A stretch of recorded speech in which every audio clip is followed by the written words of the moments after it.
రాష్ట్ర ప్రభుత్వ ఉద్యోగులకు మంత్రిమండలి శుభవార్త చెప్పింది. పెండింగ్లో ఉన్న 5 డిఏలలో 2ంటిని చెల్లించేందుకు ప్రభుత్వం అంగీకరించింది. ఉద్యోగులకు మెరుగైన వైద్య సేవలు అందించేందుకు ఆరోగ్య ట్రస్ట్ ఏర్పాటు చేయడానికి నిర్ణయం తీసుకుంది. ప్రతి నెల 700 కోట్ల చొప్పున ఉద్యోగుల బకాయిలు చెల్లించేందుకు ఆమోదం తెలిపింది. స్వయం సహాయక బృందాల్లోని సభ్యులు చనిపోతే వారి కుటుంబాలకు నేరుగా ప్రభుత్వమే 10 లక్షలు చెల్లించాలని నిర్ణయించింది. కొత్తగా 86.1 కిలోమీటర్ల మేర 3 మార్గాల్లో మెట్రో నిర్మాణాన్ని 19,579 కోట్లతో చేపట్టేందుకు ప్రభుత్వం ఆమోదించింది.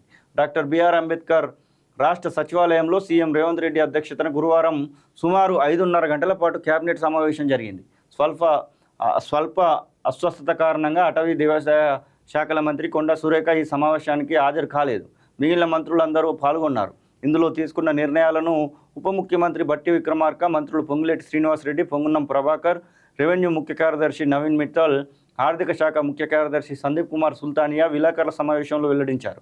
త్వరలో మరోసారి మంత్రివర్గకు సంబంధించినటువంటి మంత్రివర్గ విస్తరణ అంటే అదే గుర్తొస్తూ ఉంది, మంత్రివర్గ సమావేశం అని.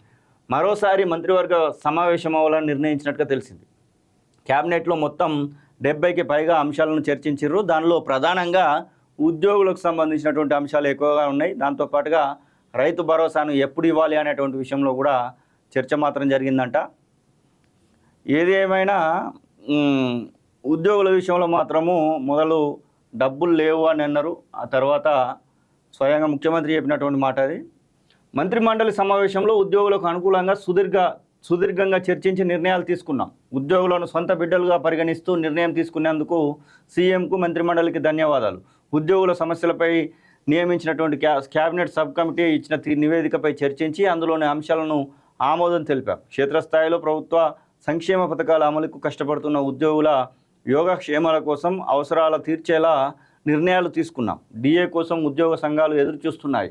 ఉద్యోగుల డిమాండ్లపై మే 6న ప్రభుత్వం ఏర్పాటు చేసిన అధికారుల కమిటీ తన నివేదికను సమర్పించింది. ఉద్యోగులు ఇచ్చిన 57 డిమాండ్లను పరిశీలించిన మంత్రివర్గం అధికారుల కమిటీ నివేదిక ప్రకారం కొన్ని అంశాలను ఆమోదించింది, మరికొన్నింటిని పరిశీలనకు స్వీకరించింది. ప్రభుత్వ ఖజానాపై పడే ఆర్థిక భారాన్ని లెక్కలు కట్టి ప్రస్తుతానికి 2 డిఏలు చెల్లించాలని నిర్ణయించాం. 2023 జనవరి 1 నుంచి బకాయి ఉన్న డిఏల్లో 1 డిఏను వెంటనే చెల్లిస్తాం. అప్పటి నుంచి బకాయి ఉన్న ఏరియల్స్ను 28 వాయిదాల్లో ఇస్తాం. మరో డిఏను 6 నెలల తర్వాత చెల్లించాలని కేబినెట్ నిర్ణయించింది. ప్రభుత్వ ఉద్యోగుల ఆరోగ్య భద్రత కోసం నెలకు 500 చొప్పున చందా చెల్లిస్తే దానికి సమాన వాటాను ప్రభుత్వం చెల్లించి ఆ మొత్తంతో ఆరోగ్య ట్రస్టును ఏర్పాటు చేస్తాం. ఈ ట్రస్టుకు ప్రభుత్వ ప్రధాన కార్యదర్శి చైర్మన్గా ఉంటారు. అధికారులు, ఉద్యోగులు సభ్యులుగా ఉంటారు.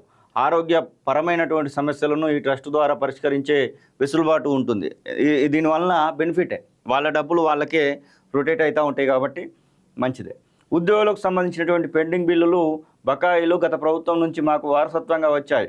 ఈ బిల్లులను ప్రాధాన్య క్రమంలో ప్రతి నెల 700 కోట్లకు తగ్గకుండా చెల్లిస్తాం. సచివాలయంలో ఇతర ప్రభుత్వ శాఖల ఉద్యోగుల వాటా 12.5% ఉద్యోగుల మెడికల్ ఇన్వాలిడేషన్ కమిటీ ఏర్పాటుకు మంత్రిమండలి ఆమోదం తెలిపింది. ఇక నుంచి పదవీ విరమణ చేసిన ఉద్యోగులను తిరిగి తీసుకోకూడదన్న ప్రతిపాదనను మంత్రిమండలి అంగీకరించింది. ఇది చాలా అవసరం. వాళ్ళు ఆల్రెడీ 62-60 ఏళ్ళ దాకా పనిచేసి వాళ్ళకు ఎక్స్టెన్షన్ ఇస్తున్నారు. 3 ఏళ్ళు, 4 ఏళ్ళు. ప్రభాకర్ రావు లాంటి వాళ్ళకైతే 12 ఏళ్ళు కూడా ఇచ్చారు. 80 ఏళ్ళ వయసు దానికి ఆయన చేస్తూనే ఉన్నాడు. ఇప్పటికి కూడా ఎలక్ట్రిసిటీ డిపార్ట్మెంట్లు, కొన్ని డిపార్ట్మెంట్లలో వాళ్ళ వయసులో అయిపోయి ఇంకా 10 ఏళ్ళు 12 ఏళ్ళు ఉద్యోగం చేస్తూనే ఉన్నారు. దానివల్ల మరి వాళ్ళ అనుభవం పనిచేస్తుందేమో కానీ కొత్తగా ఉద్యోగులను తీసుకోవాలనుకుంటే వాళ్ళకు 4-5 లక్షల జీతం పేరు మీద ఒక 10 మంది కొత్త ఉద్యోగులను తీసుకోవచ్చు కదా. నిరుద్యోగులకు ఉద్యోగ అవకాశాలు దొరికేటువంటి అవకాశం ఉంటుంది కదా. కాబట్టి ఇది మంచి ఆలోచనే. ఒకవేళ ఇది కనుక అమలు చేసినట్టు ఉంటే ఇంకా చాలామందిని తీసేయాల్సి వస్తుంది. ఈ ఎక్స్టెన్షన్లో ఉన్నటువంటి ఉద్యోగులను ఏరిపారేయాల్సినటువంటి సందర్భం అయితే వచ్చింది. ఇంకా చాలా విషయాలు మాట్లాడారు. ఒకటేమో మెట్రో, ఆ తర్వాత లోకల్ బాడీ ఎలక్షన్స్ గురించి అయితే డిస్కషనే లేదని తెలుస్తూ ఉంది. దాంతోపాటుగా ఏదైతే రైతు భరోసా ఉందో ఇప్పుడు జూన్ నెలలో వేయాల్సినటువంటి రైతు భరోసా విషయంలో కూడా ఏకకాలంలో రైతు భరోసా వేయాలని చెప్పేసి ఆలోచన చేస్తున్నట్టుగా కూడా తెలుస్తూ ఉంది. ఏది ఏమైనా ఒక గొప్ప ఆలోచనే. విదేశాల్లో ఉన్నత విద్యను చదువుకోవాలని అనుకుంటున్నారా? అయితే వెంటనే ఫ్లైగ్రాడ్ ఓవర్సీస్ ఎడ్యుకేషన్ కన్సల్టెన్సీని సంప్రదించండి. మీ విదేశీ కలలను సాకారం చేసుకోండి. ఫ్లైగ్రాడ్.